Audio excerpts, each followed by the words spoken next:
September 29th, 2006, Petty Officer Michael Mansour is a United States Navy SEAL operating in Ramadi, Iraq. He's standing on a roof in Ramadi in front of a doorway to that roof. He has two Navy SEAL colleagues in the prone sniper position within just 10 or 15 feet of him. They've been engaging terrorists. They've already been attacked by AK-47 fire and a rocket-propelled grenade, but they don't know where the enemy is.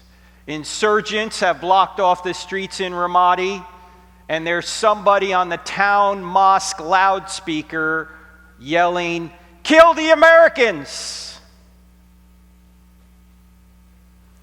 As Mansour and his team are looking for the enemy, an insurgent from an unknown location throws a grenade up on the roof. It hits Mansour in the chest and falls to his feet. He has a split second to make a decision. He can leap through the doorway behind him and save himself, but if he does, his two Navy SEAL colleagues in the prone sniper position will surely die. Mansour yells, "Grenade!" But instead of jumping backwards through the doorway, he jumps forward, chest first, onto the grenade. It detonates. 30 minutes later, 25-year-old Michael Mansour is dead. His two Navy SEAL colleagues only received minor injuries. One of them at the funeral said, "Mikey looked death in the face that day and said, 'You will not take my friends, I will go in their stead.'" I've never seen a United States president cry until April of 2008. That's when President George W. Bush called Mansour's parents into the East Room to give them Mansour's Medal of Honor posthumously. The president couldn't even get through the citation without breaking down. Since then, Mansour's High School in Garden Grove, California, built their new stadium and named it Michael Mansour Memorial Field. At the center of the field, the United States Navy SEAL Golden Trident dominates the 50-yard line. Just a couple of years ago, the United States Navy commissioned their newest guided missile destroyer, the USS Michael Mansour. Why? Because Michael Mansour sacrificed himself to save his friends. There's no greater love than that. The question is, would anybody sacrifice himself to save you? The answer is, someone already has. His name is Jesus of Nazareth. But in today's culture, very few people, or at least fewer people now, believe it because they think the story's made up. They think it has miracles, and we don't believe in miracles anymore. They think somehow science has disproven miracles and disproven God, and the Bible was written down by religious people who embellished it and made it up. I actually think it's quite easy to show that Christianity is true. You only need to answer 4 questions in the affirmative to show that Christianity is true. In other words, if you investigate these 4 questions, and the answer to these 4 questions is yes, then Christianity is true. Now, why are these the 4 questions? Truth, God, miracles, and the New Testament. Why are these the 4 questions? And by the way, this is going to be the outline for our session here tonight and tomorrow morning. This is going to be part 1 and part 2. Why are these the 4 questions? Does truth exist? Well, obviously, you hear people say there is no truth today, or you can't know truth, or all truth is relative. If there is no truth, then quite obviously Christianity can't be true. Of course, if there is no truth, then atheism can't be true either, right? So we're going to deal with that question first. Second question, does God exist? Obviously, Christianity can't be true if there's no God. But I hope to show you tonight and into tomorrow morning that there really is a theistic God. What's a theistic God? That's a spaceless, timeless, immaterial, powerful, moral, personal, intelligent creator who created all things and sustains all things and whose every attribute is infinite. We're going to look at 3 arguments for this being. These arguments are in the Bible, but you don't need the Bible to know them. In fact, we're not even going to refer to the Bible in part 2 there, in point 2. The third question, which we'll get to tomorrow, is, are miracles possible? Obviously, Christianity can't be true if miracles are possible. But I hope to show you tonight and tomorrow morning that not only are miracles possible, but the greatest miracle in the Bible has already occurred, and even atheists are admitting the data for this miracle. Then we can get to the key question, is the New Testament true? The New Testament doesn't have a prayer if there's no truth, no God, or no miracles. But if truth exists, if God exists, if miracles are possible, then we can see if the events of the New Testament, particularly the resurrection, really did occur. Because look, if the resurrection occurred, game over, Christianity's true. Of course, if the resurrection didn't occur, then game over, it's false. You might as well sleep in on Sunday, as Paul says, or something like that. Now, some of you may be going, wait a minute, Frank, what about the Old Testament? Believe the Old Testament's true? Well, look, if the New Testament's reliable, you get the Old Testament thrown in. Why? Who's in the New Testament that can authenticate the Old Testament? Jesus, right? Yes. If you're ever in Sunday school, you don't know the answer, just say Jesus, you'll probably be right. Yes. Yes, if Jesus really is God, as the New Testament documents claim he is, now that's a big if, but if he really is God, whatever God teaches is true. Jesus taught the entire Old Testament as the Word of God. So if the New Testament's just reliable, you get the Old Testament thrown in. Now, we go into a lot more detail in the book. And as Dr. Stewart said, the book will be available on the book table, as well as a 12-part DVD set, which is our curriculum that goes through I Don't Have Enough Faith to Be an Atheist. There's a new book out there called Stealing from God, Why Atheists Need God to Make Their Case. I've noticed that when atheists are arguing there is no God, they're actually stealing aspects of reality to say God doesn't exist, when those aspects of reality wouldn't exist unless God existed. In effect, they have to sit in God's lap to slap his face. Now, by the way, all the proceeds from the sale of the books and the DVDs will go to feed needy children. Mine, okay? Just so you know, I got 3 sons, so I need some help. Actually, they're a little bit older now. When I was in the Navy for 8 years. By the way, Navy stands for Never Again Volunteer Yourself. And my sons were much smarter. When they wanted to go in the military, they went into the Air Force. So the oldest son is an intel officer right now. In fact, he's reading your email as we speak. The second son is a KC-10 pilot. You guys know what a KC-10 is? It's a big plane that refuels other planes in flight. You know, you've seen the pictures. The plane has a big boom coming out of the back, and the smaller planes come up and get gas from them. So what we say about our middle son, Spencer, is that every day he flies up to 30,000 feet, he sits around, and he passes gas.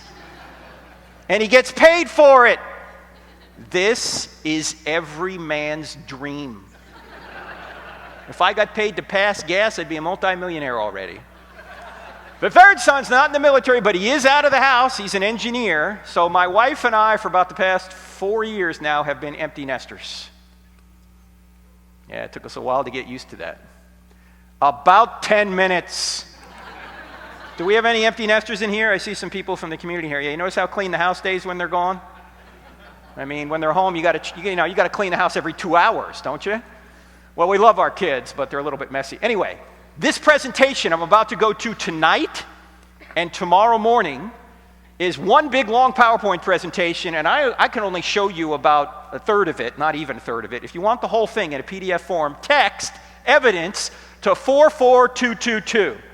Text evidence to 44222, and you'll not only get the PowerPoint presentation, you'll get the first chapter of Stealing from God, you'll get a free audio download, and you'll get one video a week that Dr. Stewart had mentioned, We send one video, short video out a week that you can share with other people, an apologetic video, usually a Q&A from the college campus, all right?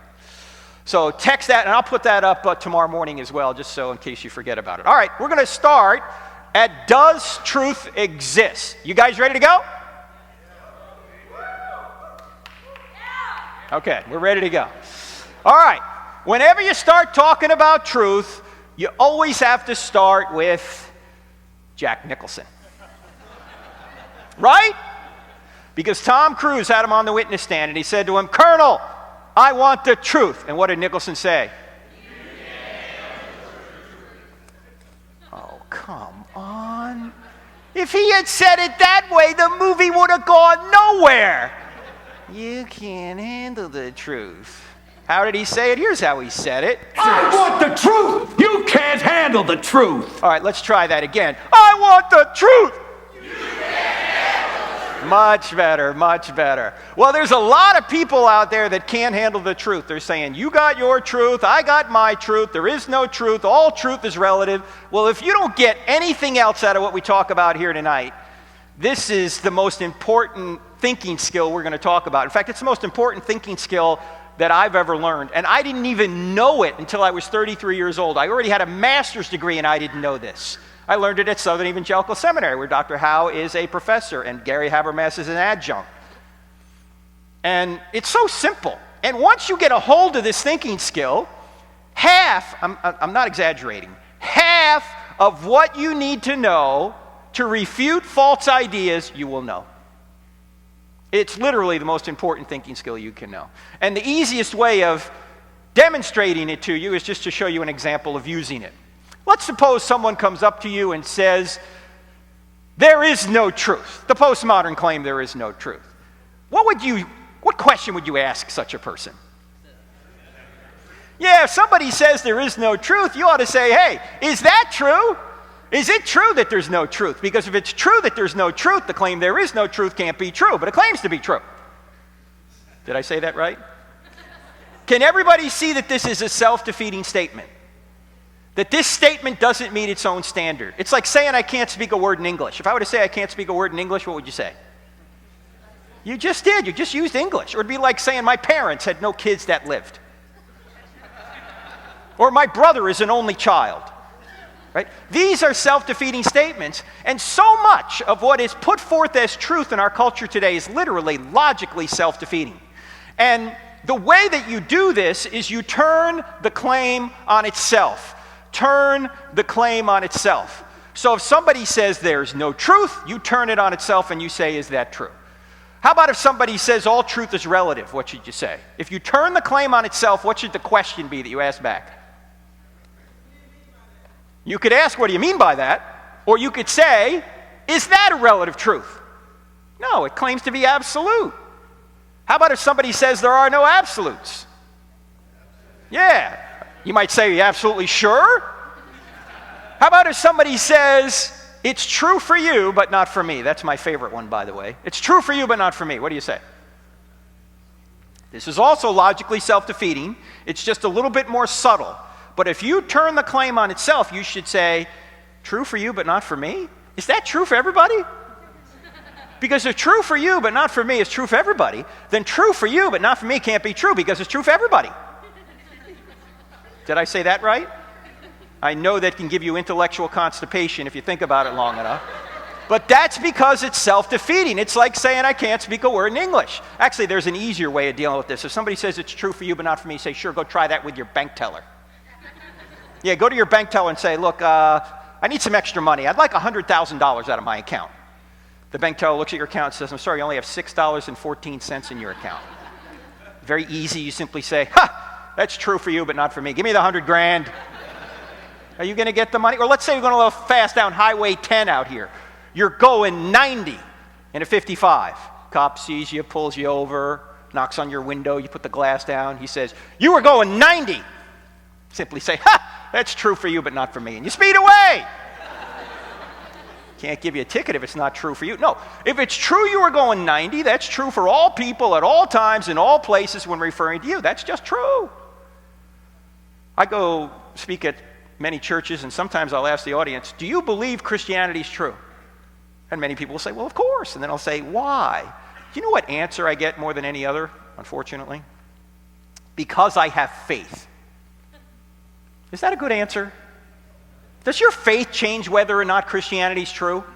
Does your faith change whether or not God exists or Jesus rose from the dead or the Bible's reliable? No, your faith doesn't change a thing about those things. I mean, do you have to believe something to make it true? Do you have to believe in gravity to stay on the ground? Do people who don't believe in gravity float away? Hey, look, there's another one. Hey, if you believe, you'll come back. No, that's not the way it works. You say, why is the Bible always talking about faith then? Because there's two kinds of faith. There's belief that, and then there's belief in.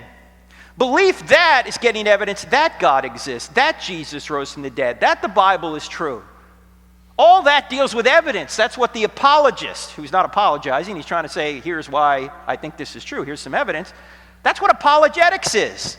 But all the belief that in the world won't get your moral transgressions forgiven. In order to get your moral transgressions forgiven, you have to go from belief that to belief in. Look, even the demons believe that God exists, as James, the half-brother of Jesus, who wrote that little book in the New Testament called James, thank you. Very sophisticated audience you have here, Bob. He says even the demons believe that God exists, but they tremble. You've got to go from belief that to belief in. And, by the way, we know this in relationships, right? When I first met my wife 33 years ago, I got evidence that she would be a good wife, but all the evidence in the world didn't make her my wife. I had to take a step of trust, that's what the word faith means, a step of trust in her to ask her to be my wife. And in a momentary lapse of judgment, she said yes. See, that's the difference between belief that and belief in. And so you have to go from belief that to belief in, because God is not going to force you into heaven against your will. If you don't want him now, you're not going to want him in eternity. How about all truth comes from science? You've probably heard that, that goes on college campuses. All truth comes from science. If you turn the claim on itself, what would you say? Yeah, does that truth come from science? No, that's a philosophical claim. In fact, you can't do science without philosophy. Science is built on philosophy. By the way, you can't interpret the Bible without philosophy either. I didn't hear a woo to that. You thought about it. Whenever I talk positively about philosophy, I usually get a whoop out of Richard. There you go. There it is right there. Philosophy is necessary. There's a whole chapter in the Stealing from God book on science, and the title of the chapter is Science Doesn't Say Anything, Scientists Do. And it depends on their philosophical presuppositions as to how they arrive at their interpretations of the data. How about someone says you can't know anything? Then how do you know that you can't know? Somebody says you should doubt everything. This is a skeptical claim. What should you say? Well, should I doubt that?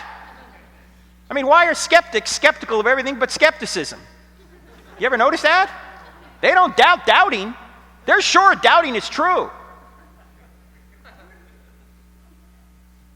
By the way, sometimes people, and by the way, Gary Habermas is brilliant at this. Gary gets phone calls from people all the time who have doubts, and Gary's written extensively on that. He'll spend hours on the phone with people.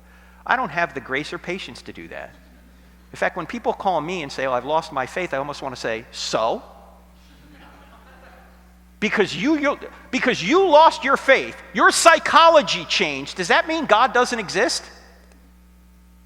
Does your psychology affect whether or not God exists? Don't be looking at your psychology. Your psychology doesn't tell you the truth about whether Christianity is true. The evidence does. Look at the evidence. And if you look at the evidence, you should realize that the evidence for Christianity is very good. But psychology goes up and down. Emotions go up and down. In fact, sometimes I wake up in the morning and I go, I don't even know if this is true. You ever do that? Having a bad day, right? Other days I'm having a good day. Everything's fine. Bad day, I don't know. Good day, fine. Bad day, I don't know. Good day, fine. Bad day, I don't know. What's changing, me or the evidence? I'm changing. I'm going up and down. But my psychology doesn't change the facts. The facts are the facts. And if I really look at the evidence, I realize the evidence for Christianity is quite good, so I ought to start doubting my doubts, because if I start doubting my doubts, then I'm back to knowing something for sure. Have you guys thought about doubting your doubts? I doubt it. Come on. How about this? This is the big one. You'll hear this a lot. You ought not judge. Turn the claim on itself. Somebody says you ought not judge, what should you say? Yeah, then why are you judging me for judging? See, it's a judgment when they say don't make judgment. Now, did Jesus say don't make judgments, full stop, that was it? No. In fact, if you read the whole passage, Matthew chapter 7, what does Jesus say? He says, judge not, lest you be judged. By the same standard you judge others, you be judged by that standard. So before you try and take the speck out of your brother's eye, take the log out of your own eye first, then you'll be better able to help your brother. Is Jesus telling us not to judge here? No, he's telling us to take the speck out of our brother's eye. That involves making a judgment. He's simply saying, if you've got that problem in your life, go fix it and then go help your brother. In other words, this is not a command not to judge. It's actually a command on how to judge. Don't judge hypocritically. Fix it, then go help your brother. In fact, the issue isn't whether or not you can make judgments. The issue is whether or not your judgments are true. Do you know everybody makes judgments? You made 100 judgments just getting over here tonight. Every worldview makes judgments. Atheists make judgments. What judgments atheists make? Well, there's no God. Christianity's false. We're just moist robots. We're just going to die. That's going to be it. These are all judgments. Everybody makes judgments. The only question is, are your judgments true? I will say this about Jesus. He did save a very stern rebuke for people who were judgmental. And who were the judgmental ones in Jesus' day? The Pharisees. And who were the Pharisees? What was their job? What did they do? The Pharisees were the religious and political leaders of Israel. They helped run Israel. Rome delegated much of the authority to the Sanhedrin. They were the politicians of the day. Are you telling me Jesus got involved in politics? Yes! And he wasn't so nice doing it. In fact, if you think Jesus was a sweet guy who's never said a bad word about anyone, you have not read either John chapter 8 or Matthew chapter 23. What does Jesus say in John chapter 8 to these Pharisees, these politicians and religious leaders? He's having a conversation with them, a pretty heated one, and he gets to the point in the conversation where he says, your father is the devil. Jesus, you can't say that. That's not very Christ-like. Excuse me, I am Christ? Can you imagine having a conversation with somebody and saying, your father is the devil? He's talking to the same kinds of people in Matthew 23, and what does he say to them? Woe to you, scribes and Pharisees, you hypocrites, you brood of vipers. You strain out a gnat and swallow a camel. Oh, you look great on the outside. You're whitewashed tombs, but on the inside, you're full of dead men's bones. You go a mile to make a convert, and then once you make them a convert, you make them twice as much a son of hell as you are. How will you avoid being condemned to hell? What? Sweet and gentle Jesus said this? Yes, Jesus was not Barney. Can't we all just get along, boys and girls? No! I came to bring a sword. It's going to divide mother and daughter, father and son. He was not Mr. Rogers. Can you say kindness, boys and girls? Well, look, he was kind most of the time, but he certainly didn't go around saying this sermon brought to you by the letter Q. No, Jesus was tough. Don't buy into the wimpified Jesus. Just read the scriptures and see what Jesus did. He was tough. By the way, I've noticed one other thing about judging. Do you ever notice that when you compliment somebody, which is a judgment, nobody gets upset? Like if you say to your best friend, you know, I really love you. You're such a wonderful person. I wish I could be like you. Do you think your friend's going to go, who do you think you are? Are you judging me? Do you think you're worse than me? No, your friend's never going to say that. See, I've noticed that people don't have a problem with judging. They just have a problem with judgments they don't like. And when you tell somebody something that's true and they get upset with you, you just helped convict them. As Augustine said, we love the truth when it enlightens us. We hate the truth when it convicts us. For you military guys in here, you always get more flack when you're over the target. If you tell somebody something that's true and they're shooting back at you, you're over the target. They don't want their evil deeds exposed, and you're exposing them. This is why, by the way, the question I like to ask people on a college campus, particularly atheists, when they get up to the microphone during the Q&A is this: if Christianity were true, would you become a Christian? I've had atheists stand at that microphone in front of hundreds of people and say, no! No. Wait, I thought you claimed to be an atheist, a beacon of reason. And I ask you, if something were true, would you believe it? And you say no. How's that reasonable? How's that rational? It's not. The problem isn't here. The problem's here. They don't want it to be true. Why? They're not on a truth quest. They're on a happiness quest. And they're just going to believe whatever they think is going to make them happy. And they think God is going to get in the way of their happiness. In fact, you can do a lot of fun things that will make you happy over the short term, but over the long term, it's a disaster. And everyone in here who's over 40 knows what I'm talking about, because most of us have tried it ourselves, right? The only way to get true contentment and happiness is to go straight through truth, and Jesus is the truth. In fact, I want to take a little survey because I want to see how it turns out. Everywhere I go, I ask this question if I have the opportunity. Here's my question. If you're a Christian, I want you to think about somebody you know who's not a Christian whom you'd like to be a Christian. Friend, relative, whoever it is. Everyone got somebody? Okay, here's my question about the person you're thinking of, the non-Christian. Is the person you're thinking of right now on a relentless pursuit of truth? They want to know if Christianity is true. Or are they apathetic or even hostile to the Christian message? How many people say the person I'm thinking of is on a relentless pursuit of truth? They want to know.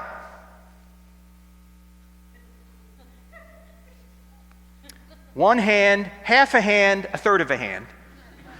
How many people say the person I'm thinking of is apathetic or hostile? Yeah, look around the room. That's everybody else. As my friend Richard Howe says, 99 times out of 10. People are hostile or apathetic. They're not on a truth quest, they're on a happiness quest. So what do you do with such people? You just pray for them and love them. Then at some point, probably there's going to be an event in their life, maybe a tragedy of some kind, and your phone is going to ring and that person's going to be on the other end. They're not going to call their atheist friend when this happens. What's the atheist going to say? Well, this stuff happens. There's no rhyme or reason. We're just moist robots. Enjoy it. No. They're going to call you because you're a person of spiritual depth. When the student is ready, the teacher will appear. But just keep that in mind. Most people are not looking for the truth. They're running from it. That's why Jesus said men love darkness rather than light. So, the only thing I want to sum up here in the section on truth is this. If somebody says something like there is no truth, or any of these other claims we've talked about, all truth is relative, there are no absolutes, you ought not judge, can everybody see that this claim shoots itself? Can everyone see that? Okay? So this thinking skill, you've got to get good at applying. In fact, most of the book Stealing from God is just using this thinking skill on atheistic positions. In the book, I Don't Have Enough Faith to Be an Atheist, we spend 2 chapters talking about the roadrunner tactic. That's what this is. And if you get good at using it, you can avoid a lot of error, because there's a lot of error out there.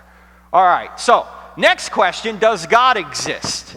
We'll get through as much of this as we can before Q&A, and then we'll finish it tomorrow. Does God exist? Now, we talked about a theistic God, and I said there are 3 arguments for a theistic God that we're going to talk about here. And in fact, the arguments we're going to talk about here are easier to understand, but they're probably not even the best arguments for God. The best arguments for God are arguments that Aquinas made and Aristotle made, but they're hard without doing a lot of philosophical pre-work to understand. And so these arguments anyone can understand because they just deal with basic cause and effect. And the first argument is from the beginning of the universe, known as the cosmological argument. Cosmological comes from the Greek word cosmos, which means world or universe, and it says if the universe had a beginning, it must have had a beginner. The second argument is the argument from design, known as the teleological argument. Telos is a Greek word meaning design or purpose, and it says if there's a design out there, either in the universe or in you, there must be a designer. Now, these two arguments have some scientific evidence behind them, which we'll look at briefly. The third argument, however, has no science. It's more philosophical in nature, yet it's the argument we've all intuitively understood since we were very small children, and it's the argument from morality known as the moral argument. And it says if there's one thing morally wrong out there, just one, like it's wrong to torture babies for fun, or it's wrong to murder 6 million people in a Holocaust, or it's wrong to crucify children like ISIS does, then there has to be a God. Why? Because if there is no standard beyond humanity, then everything's just a matter of opinion. That's just your opinion against the baby torturer's opinion, or your opinion against Hitler's opinion, or your opinion against ISIS's opinion. Well, we all understand that it's not just a matter of opinion, that torturing babies for fun is wrong. That's really objectively wrong. So there must be a standard of goodness, of rightness, beyond us. And any deviation from that standard is what we would call evil or wrong. Without that standard, nothing is really right or wrong. We'll come back to that later, but we got to start right here at the cosmological argument. And that was worth the price of admission right there, wasn't it? Take a look at that. Look at that!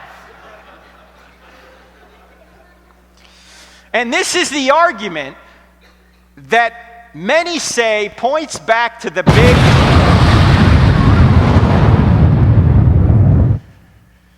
Anybody got a defibrillator in here? There it was. Now some of you going, Frank, you know, we're Christians in here. We don't believe in the Big Bang. I believe in the Big Bang. I just know who banged it. In fact, the evidence for the Big Bang is so good that you even have atheistic scientists admitting it. For example, Stephen Hawking, who, as you know, died about a year ago, the great physicist, put it this way. Almost everyone now believes that the universe and time itself had a beginning at the Big Bang. Now, Hawking tried to come up with another explanation other than God. He failed. In fact, Hawking, in his book, The Grand Design, on page 181, says this. Here's what he said. Because there's a law like gravity, the universe can and will create itself out of nothing. Hello, McFly. To which John Lennox, the great Christian philosopher from Oxford University, said, when nonsense is spoken by brilliant scientists, it's still nonsense. Now, it's not just Hawking who believes the universe had a beginning. Even a colleague of his, an agnostic astronomer from Russia originally, Alexander Vilenkin, believes the universe had a beginning. In fact, he thinks it's so sure that he calls it a proof. Here's what he said. He said, with the proof now in place, cosmologists, and by the way, a cosmologist is not someone that puts on your makeup. A cosmologist is someone who studies the origin of the universe. He said, cosmologists can no longer hide behind the possibility of a past eternal universe. There is now no escape. They have to face the problem of a cosmic beginning. In fact, about 6 or 7 years ago, Vilenkin went to Stephen Hawking's 70th birthday party. Instead of bringing a paper, though, or a present, he brought a paper. Can you imagine that? You go to somebody's party and you go, hey, where's my present? I don't have a present, but I got a paper. Sit down and listen. Anyway, he read this paper. And the paper basically said all the evidence we know about now shows the universe had a beginning. Now, Vilenkin is a believer in the multiverse. You probably heard about the multiverse, right? That the speculation that there are other universes out there and our universe just appears to be designed even though it really isn't. It's just kind of the luck of the draw. If you got all these universes, one of them is going to be like this. There's no evidence for this. Why? Because there's no way we can peer at these universes. The only universe we know about is this one. But you know what Vilenkin admits? He says, look, even if the multiverse is true, all the universes together would still require an absolute beginning. Now, he doesn't think it's God, but I sure do. Because if there's a beginning, there must be a beginner. Now, what's the evidence that's having all these scientists saying space, matter, and time had a beginning? We don't have time to look at it, number one. Number two, it's all in the book. If you want to get chapter 3 of I Don't Have Enough Faith to Be an Atheist, all the evidence is in there. And number 3, it's not even controversial. As I say, even the atheists are admitting it. Let's just jump to the bottom line. And here's the bottom line. If the universe had a beginning, it must have had a beginner. We've got two options. Either no one created something out of nothing, which is the atheistic view, or someone created something out of nothing, which is the theistic view. Now, my only question is, which view is more reasonable? What do you think? Yeah, number 2. Thank you. Thank you, Pastor. Number 2. I was actually at Texas A&M a number of years ago doing this presentation, and one atheist in the crowd said, "Oh, I think number 1 is more reasonable." I said, "Number 1? Time out. Let's look at number 2. Number 2 says someone created something out of nothing." Now, that's a miracle, right? But at least you got a miracle worker. You got someone. Number 1 is a miracle with no miracle worker. Well, that's clearly absurd. That the universe could explode into being out of nothing by nothing? In fact, I said to the audience that night at Texas A&M, I said, to show you how seriously we all take the law of causality. And by the way, the law of causality doesn't say everything has a cause. The law of causality says everything that comes to be has a cause. There has to be an uncaused cause. There has to be an unmoved mover, as Aristotle would say. There has to be something whose essence equals his existence. There has to be something that is the ground of all being. It's either the universe or something outside the universe. So I said to the audience that night at Texas A&M, I said, to show you how seriously we all take the law of causality, that things don't pop into existence out of nothing, by nothing, without a cause. There is nobody currently in here who is worried that as you sit here, a hippopotamus has appeared out of nothing, by nothing, in your dorm room and is currently defecating on your pillow. Right? You don't worry about that. You're not worried that a black mamba snake is going to appear out of nothing right here and land on you and bite you to death, right? Things don't happen that way. And if the whole universe has popped into existence out of nothing, by nothing, why doesn't everything pop into existence out of nothing, by nothing? Why don't Teslas pop into existence out of nothing? Why don't MacBook Pros do that? I mean, it could have saved me just $3,000 if I had just waited a little bit longer. If you're hungry tonight after this and you want to have a pizza, does it make sense to order one? Or should you just sit at home, wait, and hope that one pops into existence out of nothing, by nothing, without a cause? It's the atheists that have all the faith. They have all the faith. Everybody believes in a miracle. The only question is, which miracle do you believe in? Their miracle is no one created something out of nothing. Our miracle is someone created something out of nothing. In fact, here's a question to ask an atheist. If there is no God, why is there something rather than nothing at all? Now, you might ask yourself, who in the modern world out there could ever suggest that the universe could pop into existence out of nothing, by nothing, without a cause? This man, Lawrence Krauss. You ever hear of Lawrence Krauss? He teaches at Arizona State University. Back about 6 or so years ago, he wrote a book called A Universe from Nothing. And he's not an atheist. You know what he is? He's an anti-theist. He's worse than an atheist in the sense that it's not that he doesn't believe in God, it's that he doesn't want there to be a God. He said, I'm an atheist like my friend Christopher Hitchens. He's against God. And in this book, he tries to say that the universe could pop into existence out of nothing. His only problem is that his nothing is not really nothing. His nothing is something. And even atheistic quantum physicists recognize this, and that's why they panned the book. They said, no, this is nonsense. And I wrote about it in the first chapter of Stealing from God. In fact, his thesis is so bad that even Stephen Colbert could see through it. Back when the book came out, when Colbert had his previous show on Comedy Central, he interviewed Lawrence Krauss. Now, I'm going to show you this interview. It's only about 5 minutes long. And I want you to watch how many times Krauss talks about nothing as being something.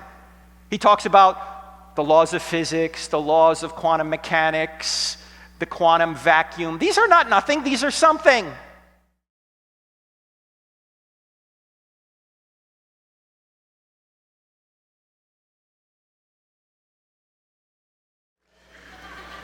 Notice that Krauss ultimately, in effect, makes the amazing statement, in effect, that space, matter, and time can come into existence as long as you start with space, matter, and time.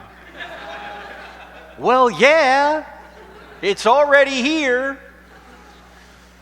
All right, let's talk for a few minutes about the teleological argument, the design argument.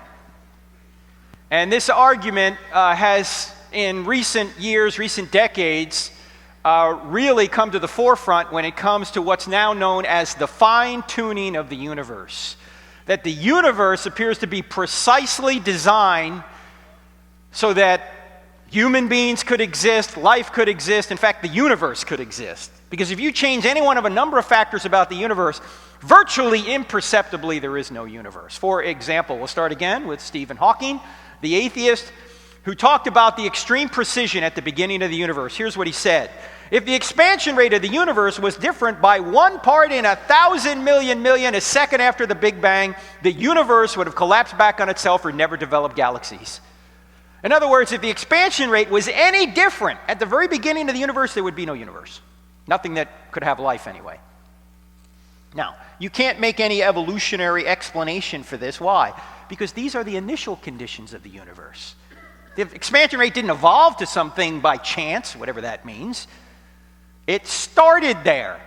It seems the same being that created space, matter, and time is the same being that put the expansion rate exactly where it needed to be. And by the way, Hugh Ross, you may have heard of Hugh Ross, an astrophysicist, a Christian, he says this is actually an underestimate about how precise the expansion rate is. Also, the gravitational force, if it were altered by more than 1 part in 10 to the 40th power, we wouldn't be here.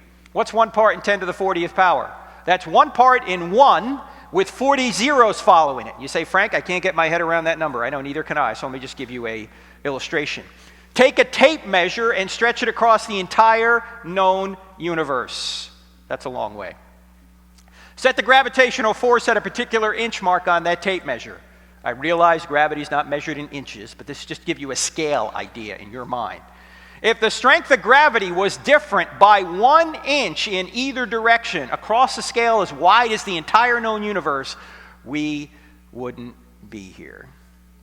I don't have enough faith to believe that that value just happened to fall there by chance. And oh, by the way, is chance a cause? What caused this? Chance, he was just here. No. Chance is not a cause. Chance is a word we use to describe mathematical possibilities. Chance doesn't cause a thing. In fact, when scientists are using the word chance, you know what they really mean? We don't know. That's what they mean. Also, you can make the case that our solar system is designed with us in mind. Let's take a look at it. Okay, there we are in the third solar system, third rock from the sun. Who said you don't learn from sitcoms? Right? If we were just a little bit closer to or a little bit further away, we couldn't survive. A little bit closer to, we'd burn up. A little bit further away, we'd freeze. In fact, we are what scientists call the Goldilocks zone. It's not too hot. It's not too cold. It is... That's a lie. It's way too hot here in the summer. Okay? The axial tilt, 23.5 degrees. Change that slightly. We don't exist. Earth rotation, 24 hours. Change that slightly. We don't exist. The size and distance of the moon from us, change that slightly, we don't exist. Oxygen in this room right now is 21%. If it were 15%, we'd all suffocate. If it were 25%, spontaneous fires would break out. If Jupiter was not in its current orbit, we wouldn't be here. Why not? What does Jupiter do for us?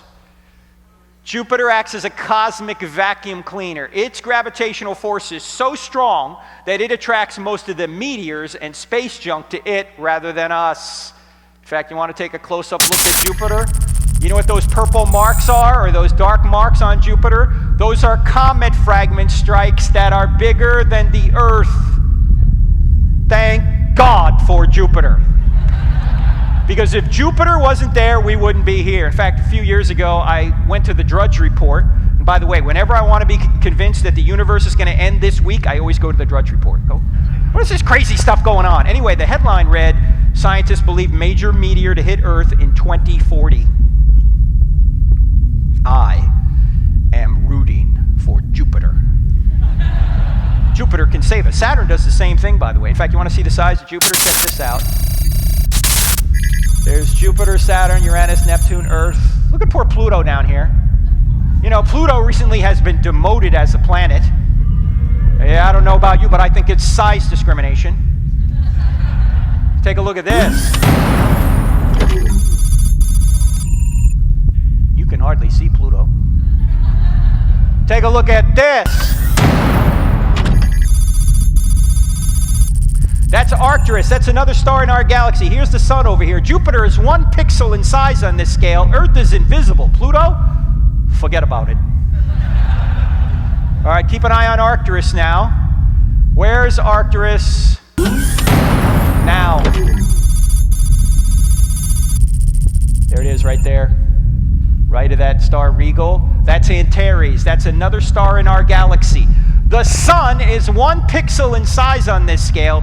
Jupiter is invisible. Earth, Pluto, forget about them. In fact, if the Earth was the size of a golf ball, Beetlejuice here would be 5 or 6 Empire State Buildings high. The heavens are awesome. And that's just in our galaxy. That's not outside our galaxy. Not long ago, Hubble Deep Field, they tuned the Hubble telescope on 1/24 millionth of the sky. That's like taking a piece of rice and put it on the end of your finger. That piece of rice represents about 1/24 millionth of the sky. You know what they found? Nearly 10,000 galaxies in that one piece of rice segment of the sky. This is just in our galaxy. The average distance between stars in our galaxy is 30 trillion miles, and all that distance is necessary for us to exist here on Earth. Now, 30 trillion miles, how far is that? Far. Take you at least 2 tanks of gas in a Toyota Prius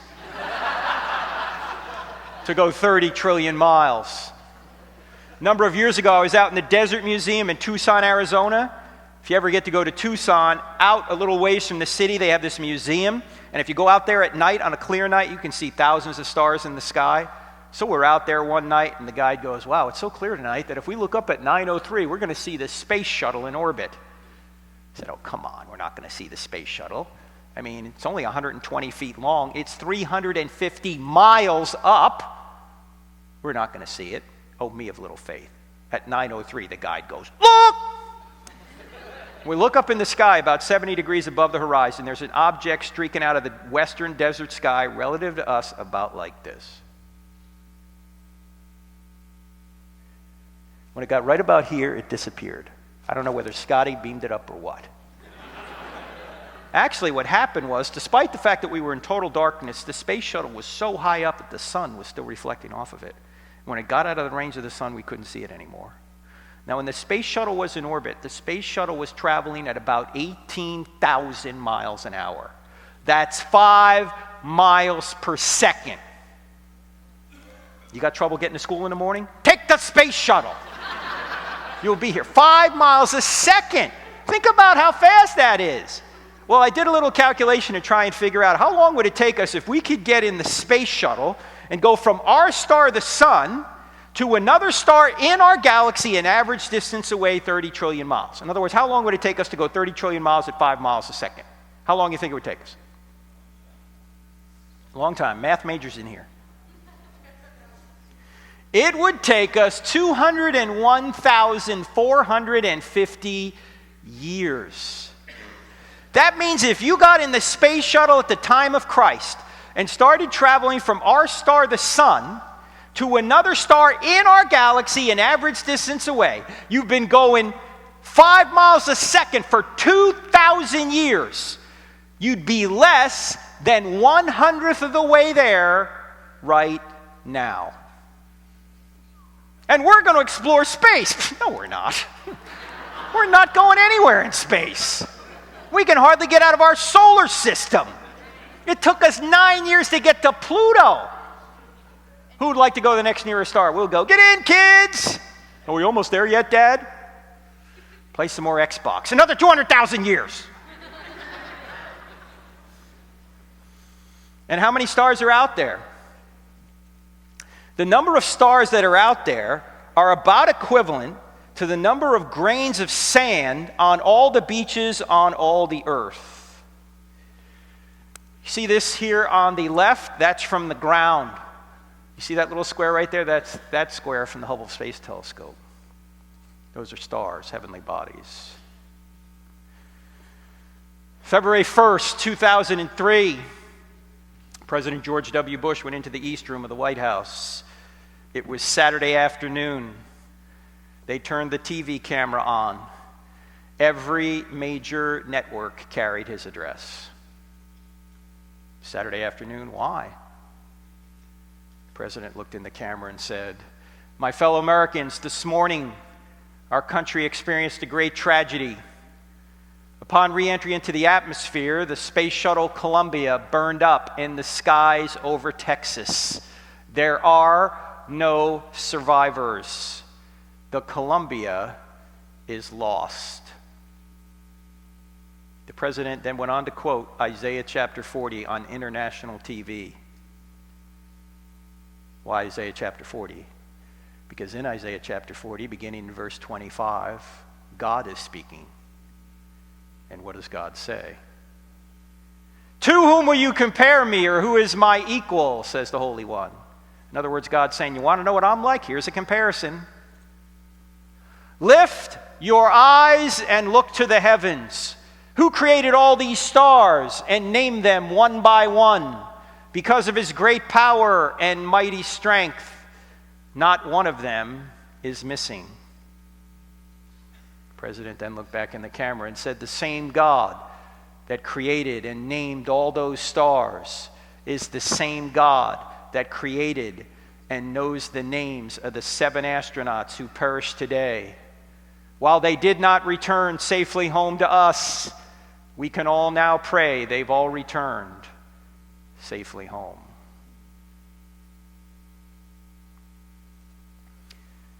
You want to know what God is like? Most of us have the wrong idea of who God is like. We think God is a big angel. No, you want to know what God is like? Meditate on the attributes of God. He's spaceless, timeless, immaterial, powerful, moral, personal, intelligent, whose every attribute is infinite. Meditate on those attributes, then remove all limits from your mind. That's God. Psalm 103 verse 11 says, "God's love to those that fear him exceeds the height of the heavens above the earth." How high are the heavens above the earth? Stars equivalent to grains of sand on all the beaches on all the earth. To go from one star to another star, going 5 miles a second, will take you over 200,000 years. From our perspective, infinite. That's the point. Why does the second commandment say, "Thou shalt make no graven image"? Because any image you try and make of an infinite being necessarily limits his majesty. You can't draw a picture of an infinite being.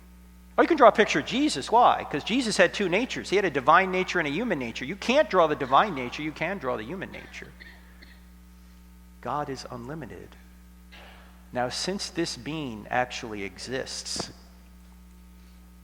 do you think it's possible, perhaps even likely, that he might have a reason for something that you think has gone wrong in your life, even if you don't know what that reason is? That's why he basically says to Job, you just need to trust me. Job, you don't even know how the physical world works. You're going to lecture me on how the moral world works?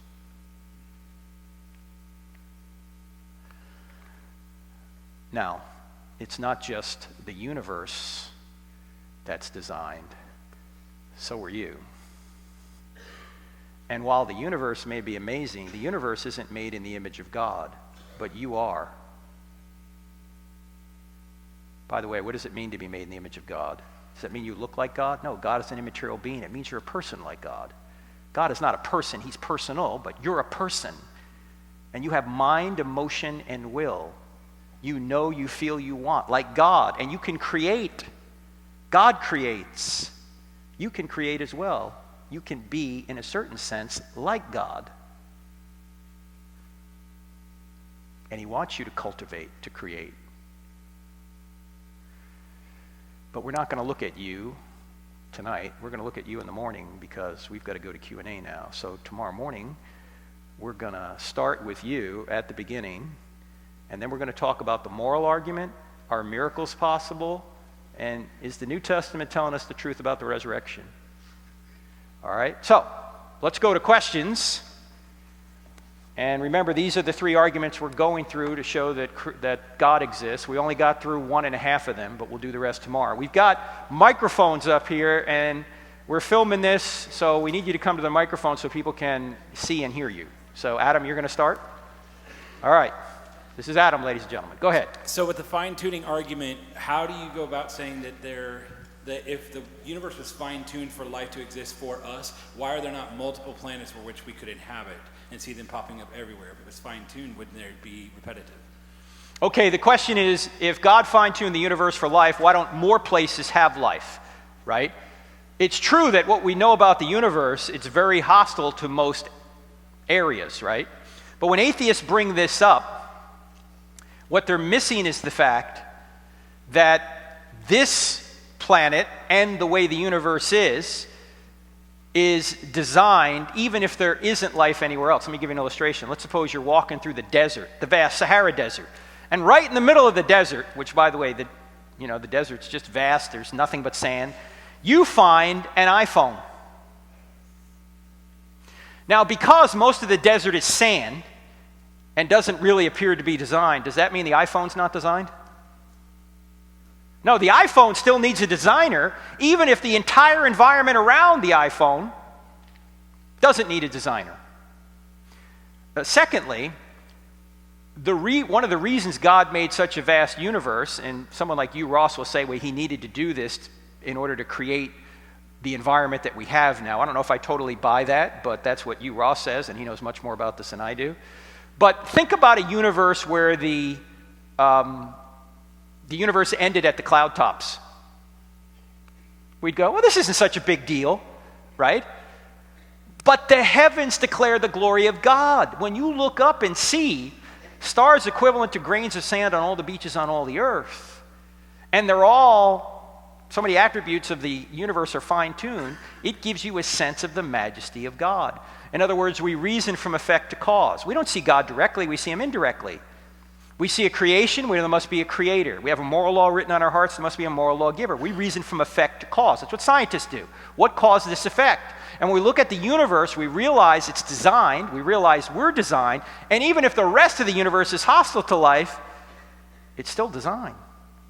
And the rest of the universe, by the way, is beautiful. In fact, in the breakout session we had today, we went through some of the slides from the Hubble Space Telescope, and when you look at this, you go, wow, this is created. This reflects the majesty and beauty of the Creator. All right? Make sense? Thank you. Thanks, Adam.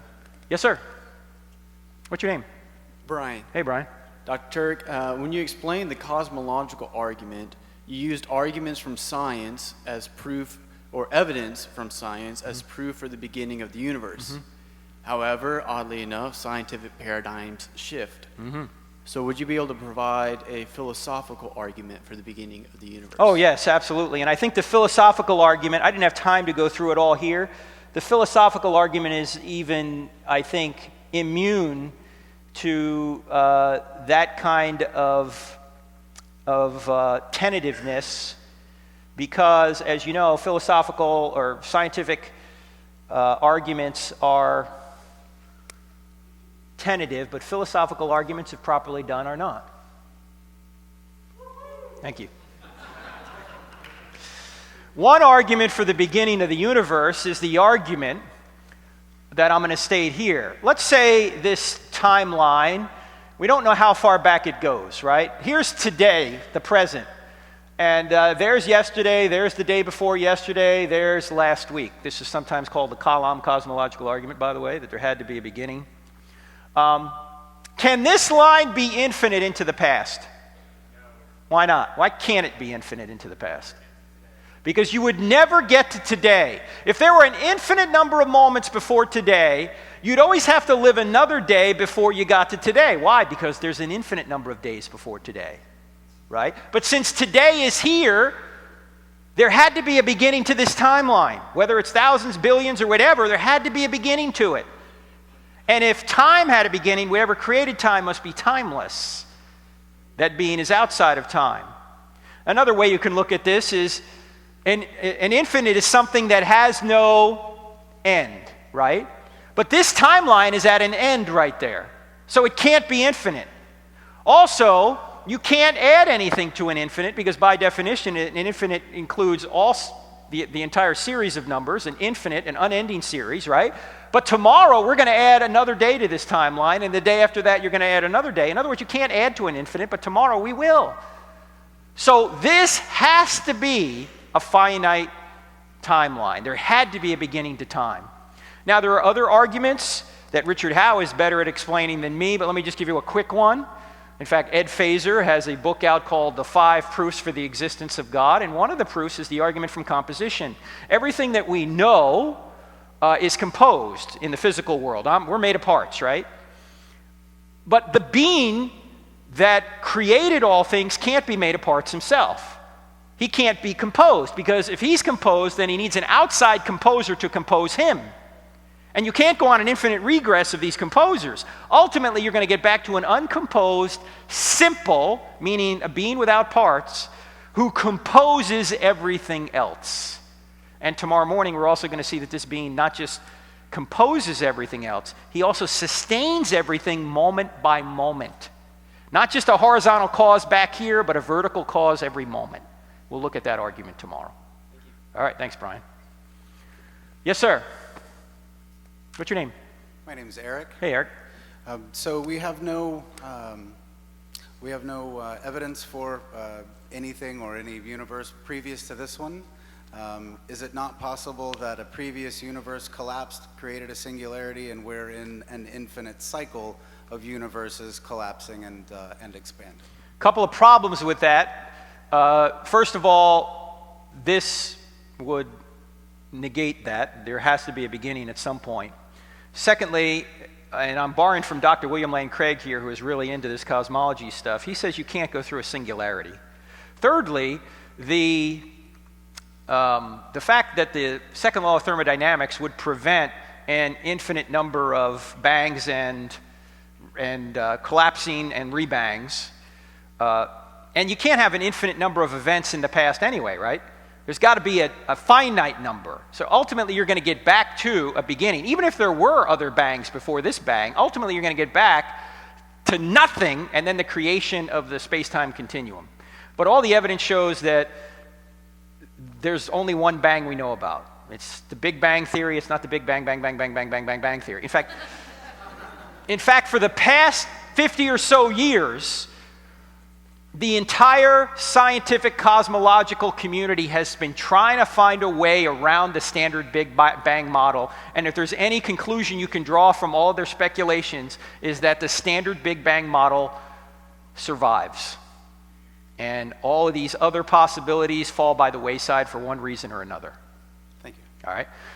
Again, the best person on that I know of is Dr. William Lane Craig, reasonablefaith.org. He is very astute at that particular argument, the cosmological argument, and he is drawing from George Ellis, who teaches down in South Africa, who is one of the top cosmologists in the world. He's also drawing from another man by the name of Jim Sinclair, who is also very skilled in this field. So, they're the experts, and they say, nope, there's no other way around it. If that was a viable model, you would have people like Hawking and Vilenkin and all these other people saying, no, that's our explanation. You know what their explanation is? At least Vilenkin's, a multiverse. And it doesn't get around the need for an absolute beginning. All right. Anyone else? Yes, sir. By the way, you guys can line up. You don't have to wait till somebody sits down, because this is like really awkward for this guy, right? Everyone's looking at him. Yes, sir. What's your name? Austin. Austin, go ahead. Yeah. I'm just wondering, what would you say to a skeptic that would look at you and say, this really sounds like special pleading for God? Why does the universe have to have a beginning but God doesn't? And then two, God the gaps. How would you answer Okay, good question. Well, I would ask them, what do you mean by special pleading? And why do you say that? And then I would say, no, we're open to the universe being the uncaused first cause. The problem is all the evidence shows that the universe isn't the uncaused first cause. Because if space, matter, and time had a beginning, then the cause must be spaceless, timeless, and immaterial. And if you're timeless, do you have a beginning? No, you don't. So there's something outside the universe that is the uncaused first cause, the unmoved mover. The Bible calls this the great I am. What does that mean? It means the being that had no beginning, will have no end, the being whose essence equals his existence, the being that just bees. And so it's not special pleading, it's just following the evidence where it leads. Who made God actually turns out to be a bad question, because it's asking who made the unmade being. It's like asking a bachelor, what's your wife's name? I'm a bachelor, I don't have a wife, okay? And then it's not God of the gaps, because we're not plugging a natural law into the gap in our knowledge. We're saying that the very nature itself was created. In fact, I was at the University of Michigan where an atheist said, Frank, this is the God of the gaps argument, just give science more time and we'll find a natural cause for the universe. And I said, John, first of all, that sounds a lot like faith, right? We haven't found it yet, but we will. Secondly, I said, you'll never find a natural cause for all of nature. He said, no, we will. He said, just give us more time. I said, John, saying that you're going to find a natural cause for all of nature is like me saying, if you give me more time, I'll figure out that one day I gave birth to my own mother.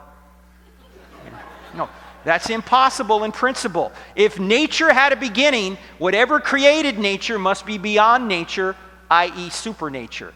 That's what we mean by God. All right? Yes, sir. Given the specifics of Earth's design and how precious it is in the design, would you care to comment about the remoteness of life on other planets? When you say remoteness, do you mean the idea that it's Unlikely. probably not the case that there is life on other planets? Right. Well, that's what most people are saying at this point, although how do we know for sure? If there's that many stars out there, think about this. I mean, stars equivalent to grains of sand on all the beaches on all the earth. Obviously, there could be life on other planets, but as far as most scientists now say, there probably isn't. But I don't think that affects Christianity one way or the other. Whether or not there is life on other planets, I don't think that would affect our worldview at all.